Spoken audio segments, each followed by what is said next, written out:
Fala, meus amores e minhas amoras, tudo bem com vocês?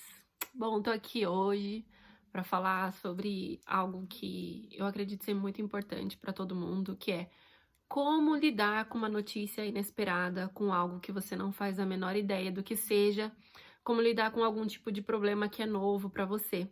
E hoje eu vou contar um pouquinho da minha história com a minha filha do meio. Para quem não sabe, eu tenho 3 filhos, a Isabela, a Júlia e o Miguel. A Júlia é a minha filhinha do meio. E quando ela tinha 5 anos de idade, uma professora da escolinha me chamou e me orientou que levasse a Julinha a uma psicóloga para que a gente pudesse ter a comprovação mais aprofundada de um diagnóstico do qual ela suspeitava, decorrente das atitudes que ela tinha em sala de aula, das dificuldades que ela tinha e tudo mais. E a princípio eu achei que fosse só algo de criança, que não iria dar em nada e tudo mais. E levei a Julinha numa psicóloga, que uma amiga minha me indicou. Foi um anjo na minha vida, porque ela já tinha um filho que tinha o diagnóstico, e ela me levou, ela me orientou, me indicou essa psicóloga para que ela fizesse uma análise e verificasse se a Júlia realmente tinha ou não. É, eu acabei levando a Júlia nessa psicóloga, que foi, assim, uma bênção na minha vida. Minha gratidão total a você, Daci.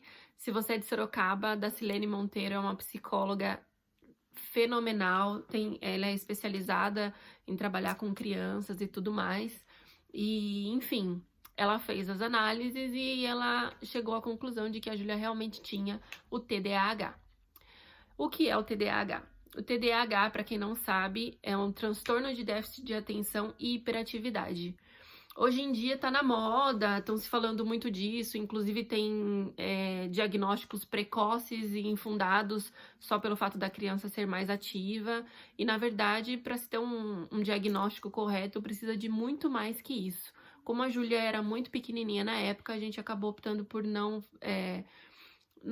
fazer os testes neurológicos, porque, ao contrário do que muitos acham, o TDAH ele não é só comportamental, é a falta de algumas substâncias no cérebro, como a neuroadrenalina e a serotonina. Então, em determinados casos, quando o TDAH ele é muito latente, é necessário a ingestão de alguns medicamentos, como a Ritalina.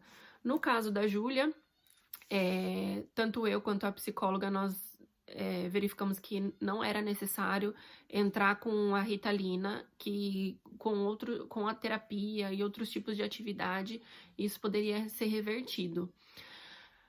Até então, era só uma suposição, e eu tava aquela mãe super, sabe, super forte. Não, vamos lá, vamos correr atrás, vamos ver o que realmente é, vamos ajudar a Júlia e tal, porque ela tinha dificuldade na escola de acompanhar os amiguinhos, ela não conseguia ficar sentada, ela tinha necessidade de levantar e de se mover o tempo todo. E o que acontece? Ela sempre foi assim. Só que pra mim ela só era uma criança muito ativa. Porque desde que ela era bebê, pra ter uma ideia, pra eu fazer a Júlia dormir, no condomínio onde eu morava tinha uma pracinha. E todos os dias eu tinha que dar mais de 10 voltas nessa pracinha com o carrinho, correndo. Não era devagar, era correndo. Pra que a Júlia dormisse. Porque só nanando aquele balancinho no colo, ela não dormia de jeito nenhum. Ou era assim, ou quando ela era bebê, o meu marido fazia uma rede de cobertor e ficava balançando ela na rede forte para que ela dormisse. Mas para mim ela só era uma criança muito agitada. E não, ela tinha realmente o TDAH. E quando a psicóloga me chamou para conversar e para eu ir sozinha sem a Júlia, pra gente bater um papo, e eu fui, e ela começou me falando dos testes que ela fez. Ela me deu todas as informações, ela foi perfeita. Mas chegou um certo ponto da conversa que eu já não conseguia mais ouvir o que ela estava falando.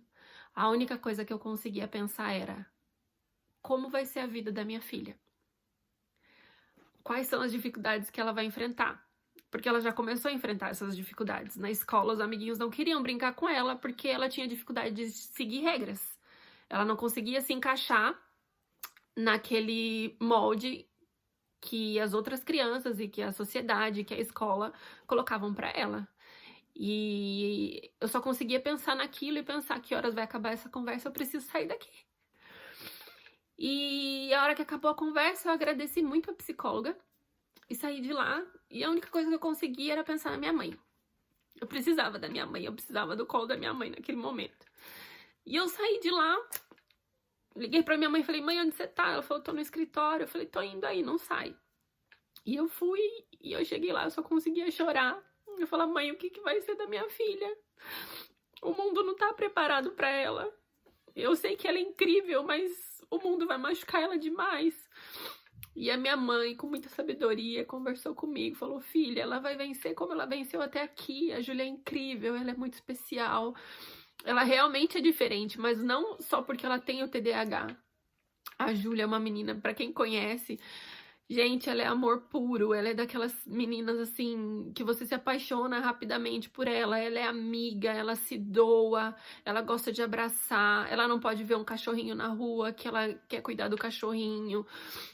Eu já aprendi, onde eu vou com ela, eu carrego algumas moedas na bolsa, porque se tiver 10 homeless, tipo, 10 pessoas de rua na rua, ela vai querer dar o dinheiro para os 10, não importa onde seja. Isso acontecia já no Brasil, acontece aqui na Inglaterra. Quando a gente foi para a França, da mesma forma, ela não pode ver ninguém em necessidade, que ela quer suprir essa necessidade, ela quer ajudar.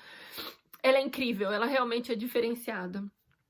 E ela é muito inteligente, só que ela é inteligente de um jeito diferente. Eu tenho que lidar com ela de um jeito diferente. E a princípio meu mundo caiu. Eu não conseguia entender, eu não conseguia saber o que eu ia fazer, eu fiquei com muito medo. E a minha mãe conversou muito comigo, me orientou, minha mãe foi meu suporte, minha base. Aí eu saí de lá, conversei com meu marido, que também foi incrível. Eu falei, a gente precisa contar pra ela, a gente precisa contar pra ela que vai ser difícil, que ela vai ter algumas dificuldades, mas que a gente tá junto, que a gente tá do lado dela. E eu orei muito, e o meu marido falou, pode deixar que eu vou conversar com ela. E a gente descobriu que ela gosta muito de historinha. E ele foi conversar com ela e ele começou a contar a historinha de uma princesinha e contou a história dela, só que como sendo a história da princesinha. E ele falou que a princesinha orou e pediu pra Deus pra ajudar ela a melhorar. E no meio da historinha ela fechou os olhos e começou a orar. E daí meu marido falou assim, o que você tá fazendo, filha? Ela falou, eu tô fazendo igual a princesinha, papai. Eu tô pedindo pra Deus pra ele me ajudar, pra eu melhorar. E assim, isso acabou comigo, sabe? Porque eu só conseguia pensar, meu Deus, o quanto ela é especial e o mundo não tá preparado pra ela. E assim, você pode estar dizendo, nossa, mas o TDAH nem é tão grave assim, e as crianças com autismo ou com algum tipo de outra deficiência, algum outro tipo de desafio, que foi uma coisa que eu aprendi ao longo da minha vida. Eu tenho casos na minha família de uma prima muito querida que tem síndrome de Down. Então, não era novo pra mim lidar com o diferente, mas era novo pra mim que uma filha minha fosse diferente e ela tivesse que lidar com isso, porque quando eu tenho que lidar é uma coisa, quando um filho meu tem que lidar é outra. Aquele sentimento de mãe, de querer proteger, de querer que o filho não passe por nada disso, sabe? E foi aí que eu entendi que eu não tinha como protegê-la. Eu não tinha como fazer nada por ela. Que o que ela precisasse enfrentar, ela iria enfrentar. Então foi naquele momento que eu comecei a orar e pedir pra Deus pra me orientar, pra que eu pudesse ser a melhor mãe que ela pudesse ter, pra que eu não fosse omissa e dissesse, não, tadinha, ela tem TDAH, então eu não vou corrigir. Não, tadinha, ela tem TDAH, então eu vou passar por cima disso. Não, para que eu pudesse educá-la da melhor forma possível, mas que eu pudesse também atender às necessidades dela. E realmente, no Brasil, ela teve muita dificuldade com o sistema escolar, aquele sistema engessadinho, de uma carteira atrás da outra, de ter que olhar para a professora e prestar atenção e tudo mais. E depois de tudo isso, a gente acabou tomando a decisão de mudar de país, de mudar para a Inglaterra. E, gente, foi uma das melhores decisões que eu tomei na minha vida, principalmente por causa da minha filha, porque o sistema de educação aqui, ele é completamente diferente. As crianças não reprovam, mas não é pela questão da reprova, é questão de que os assuntos abordados e o jeito que esses assuntos são abordados em sala de aula, ele é completamente diferente, não tem aquele sistema engessado, então tudo muito lúdico, as crianças brincam muito, interagem muito umas com as outras, a própria escola ajuda nisso. Na sala da minha outra filha tem um menininho que tem diabetes. E os professores já dividem as crianças em grupos para que as próprias crianças ajudem no auxílio a esse menininho, quanto à hora de comer, a hora dele tomar medicação. E é muito legal porque eles se sentem importantes ajudando o amiguinho e a conviver com essa diferença, com o novo, e vão tendo responsabilidade social com relação a isso. Então, é muito diferente. Eu espero que um dia o Brasil alcance esse nível de inclusão, esse nível de educação. Eu sei que as coisas já melhoraram muito, mas para minha filha foi a melhor coisa quando ela se mudou para cá. Ela já aprendeu, ela tá aprendendo a ler e a escrever em inglês, conseguiu aprender o idioma, apesar de todas as dificuldades que ela teve de adaptação no começo. E assim, eu sou muito grata hoje pela evolução dela, sabe? Hoje ela já consegue sentar e desenhar. Antes ela não conseguia nem pintar dentro da linha devido à hiperatividade, a não conseguir ficar quieta e não conseguir ficar parada e tudo mais. Então, o que eu tenho para dizer para vocês hoje, eu contei um pouquinho aqui da minha história, eu espero que ajude você de alguma forma. Se você tiver alguma dúvida, pode deixar aqui nos comentários ou pode entrar em contato comigo via redes sociais. Vai ser um prazer conversar com você e contar um pouco mais da minha história. Mas a mensagem que eu quero deixar para vocês é: as adversidades da vida, elas vão vir, as notícias inesperadas, elas vão vir, os desafios estão aí, mas como a gente vai enfrentá-los, como a gente vai lidar com esses desafios?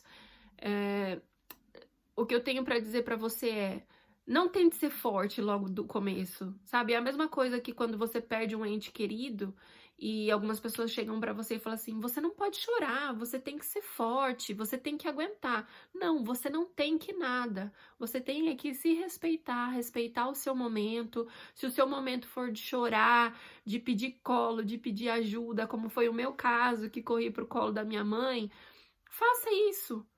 Chore, sofra aquilo que você tem que sofrer, mas depois levante a cabeça e tome uma atitude, não se vitimize, sabe? Se o seu filho, ele é especial, entenda, ele é especial e Deus te deu ele por algum motivo, porque você tem condições de guiá-lo, e entenda que você tem muito mais a aprender com ele do que a ensinar. Eu aprendo todos os dias com a Júlia, com amor, com o carinho dela. Eu me tornei uma pessoa muito melhor depois que eu tive a Júlia. Depois que ela me ensinou todo esse amor, me ensinou a facilidade de perdoar. Às vezes alguém faz alguma coisa pra ela, rapidinho ela perdoa, e você vê que ela perdoa de coração, sabe? Então eu me tornei uma mãe e um ser humano muito melhor depois da Júlia. Então, tome uma decisão, sofra aquilo que você tem que sofrer, passe pelos seus momentos, passe pelas suas fases, mas depois erga a cabeça, se informe, tenha todas as informações possíveis na sua mão e decida seguir em frente, decida o que fazer com isso, porque se você só se vitimizar e não tomar nenhuma atitude frente a esse problema, não vai adiantar de nada, você só vai sofrer, vai patinar e não vai sair do lugar. Em contrapartida, se você também tentar ser forte e não viver tudo aquilo que você tem para viver, como um luto ou como o choque de uma notícia inesperada, pode ser que lá na frente, tudo aquilo que você não sofreu venha à tona, e aí você acabe desenvolvendo uma depressão, uma ansiedade. Então tudo isso é muito sério. Então é o que eu deixo para você aqui hoje. Viva aquilo que você tem que viver de forma intensa, mas assim como diz a Bíblia lá em Eclesiastes, há um tempo determinado para todas as coisas. Então tem o tempo de sofrer, tem o tempo de se levantar, tem o tempo de se informar, tem o tempo de lutar e tem o tempo de realizar. Então o que eu espero é que você consiga lidar com as adversidades da vida da melhor forma possível. Um beijo, fiquem com Deus e até a próxima!